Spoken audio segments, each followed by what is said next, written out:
a lot of success on in the past, but it was often in Kalista lanes. So he would often have a whole lot of extra pizzazz to play around post. Imagine how to trade. I was about to say, if he hits the chain. Yeah, and he does. That's the solo! And the flash down for Doran. We saw Owner, you know, mostly paying his attention towards the bot lane as... Oh, God. Oh, God. There's no flash. It's gone from bad to worse, ladies and gentlemen, as Doran's level 3, and he's just dead. Gideon, was that like a level up? Oh, no, he got the trap. So we'll see if he can fix the wave, but...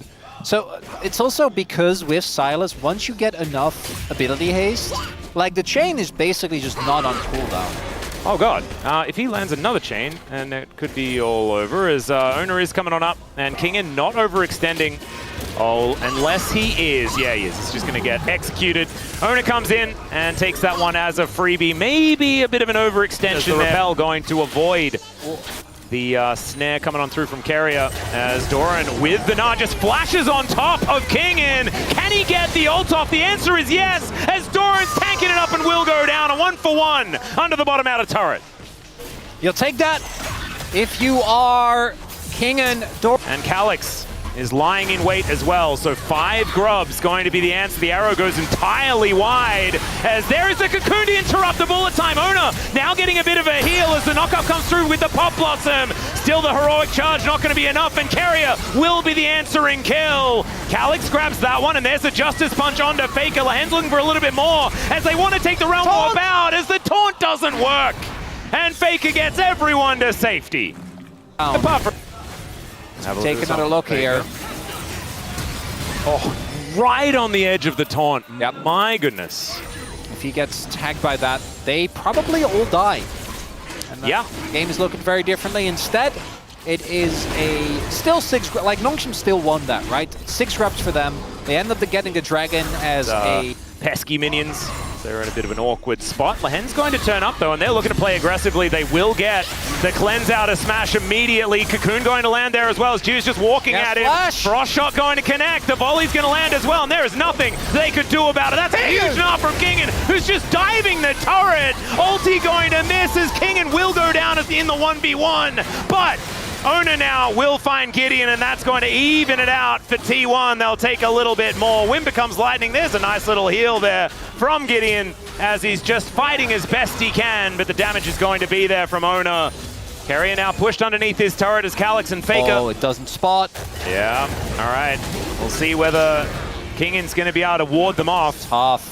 He really wants someone to pick up turret aggro before he throws out the ulti, but there's Smash with an ulti of his own. He finds it. Chains! As Smash gonna have to flash for it, and he does pick up the kill. I don't think he had to flash for it. Maybe that I said that wrong. However, he did flash for it, and it did result in a kill. Still, outer turret falls on the top side of the map. T1 going to be able to grab the outer on the bottom side, but if this inner turret goes down, Nongshim are going to win out on the play. Still, they're able to defend, and Gideon is able to take the Rift Herald as Lahen's taking a lot of damage. Teleport in from Faker is going to get him towards this top side. There goes the Spider, squished like a bug. But still, it is the Galio being able to make it out relatively safe. I say safe, as they do get the taunt onto Faker here. Pop Blossom comes out from Carrier, who was pretending to be Owner there as the arrow is going to connect. Now Faker's in trouble, and Gideon, with the ulti running, is seeing what he can get done here. There's Kingen to lock down the first one. Chains land onto Owner. Smash taken down as well. Kingen, an absolute monster on this Silas. And Doran cannot catch up here as Carrier going down exceptionally low, or at least looking like he did as he was transformed. Still, Calyx is going to fall, and Doran looking to try and get out. Wind just barely not becoming lightning there. And Kingen, you can see, just desperately wanting to get another one. CC from Calyx in this whole sequence ends up being, I think, one of the big reasons why it's even close. Smash ends up going down. And the fact that Carrier doesn't die is a big deal, as now we're not done fighting. Yeah, Owner lying in wait. We've got a Rift Herald coming down as well, as it is going to be Gideon controlling the ulti, controlling the dragon, sorry.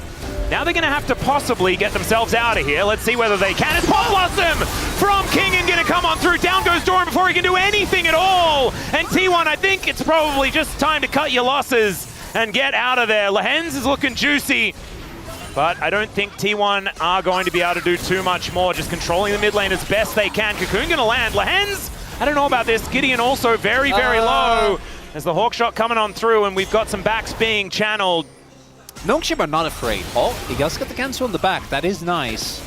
Means Faker, but comeback, he's still at 2 items. So is it just gone?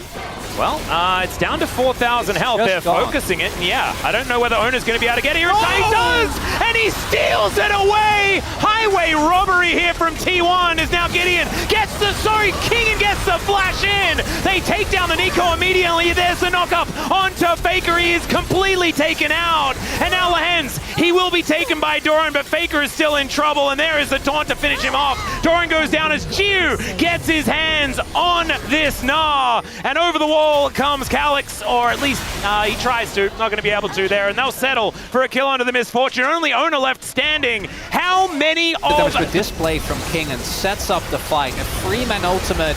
And with the Otacon little wall there, I think it also stunned Owner. He did, yeah. That's these pedals. They're basically even. Nongshim, I'm pretty sure, is also, or was also, at exactly 26. All right. So not exactly end of the world, as in comes Owner, and they are just going to kill Lehens. He does repel, gets onto a Mega Blast Cone, and never mind, they don't kill Lehens, they try to kill Lehens. And Lehens says no. As there's a taunt on to Carrier here, who's dead. That's a colossal smash to the noggin, and instead of Lehens being dead, it's Carrier who's dead. Ah, right, yeah, that's actually a really good game plan. Mind control them into taking the Baron. It's Lehens working. Possibly in trouble. Smash could be in the wrong spot now, though, as Faker is realm warped in. Gideon engages on top of him. The rest of T1 a little bit too far away, though, and down goes the jungler. Arrow also gonna narrowly be hopped here by Doran. And King is in the mid lane, just defending here at the same time. Yeah, there's no smite here anymore. Owner cannot smite when he's dead, ladies and gentlemen. This is what I'm discovering. That was the game plan! Oh god, Kingen also has a Gnar ultimate here. It's going to be really dangerous if T1 go for a counter engage, so the Baron is just gone. The bullet time is an attempt, but it's a failure. And the first Baron, once again. Or him not being there because he doesn't...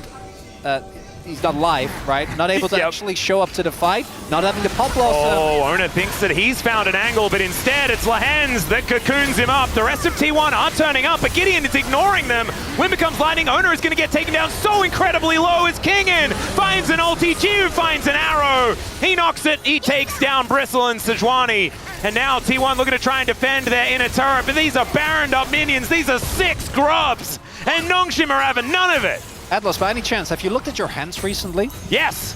Oh man, it's quite moist. I'm not gonna lie, there is game all over these hands, Chronicler. It doesn't have to be wet. It could just be game. It is though. It's really setting warm up for the Kentex Soul. Yeah. Nongshim might have actually done it this time around, Atlas. Well, you say that, and you also often say Carrier, so not gonna need to worry about that too much. And T1, they know that they need to fight for this one. In goes Gideon, just deciding to start off the fight. I don't know about that one, as the ulti does come on through, and he does stay alive. But he's going down relatively low. Kingen on a flank angle finds an Gnar ulti once again. He's been so good with these. I think mainly because he likes playing Gnar, and so he's pretty good at it in general. Doran has a Gnar bar in perfect position, though, as Calix gets engaged on. He just goes into his Zhonya's, though. That's going to buy a lot of time here as they take the Soul, and Chemtech Soul is going to help them so much. Look at these health bars, already prepared as the Pop Blossom does nothing, but the Gnar does everything from King, and Bullet Time is just going to get immuned by the 2 members of Nongshim, and the Realm Warp does work, but it just tries to buy time. It just tries to get them out of there, and T1 is still going to die. And we are then going to go to 3 games. Here we are, Nongshim. They find the angle here in game 2. Nongshim got close in game 1, but it wasn't quite enough. The Baron ended up being their downfall. That start of the fight with Gideon getting chunked, I was worried, but I needn't be, as Nongshim knocking down the Nexus. Amazing stuff. And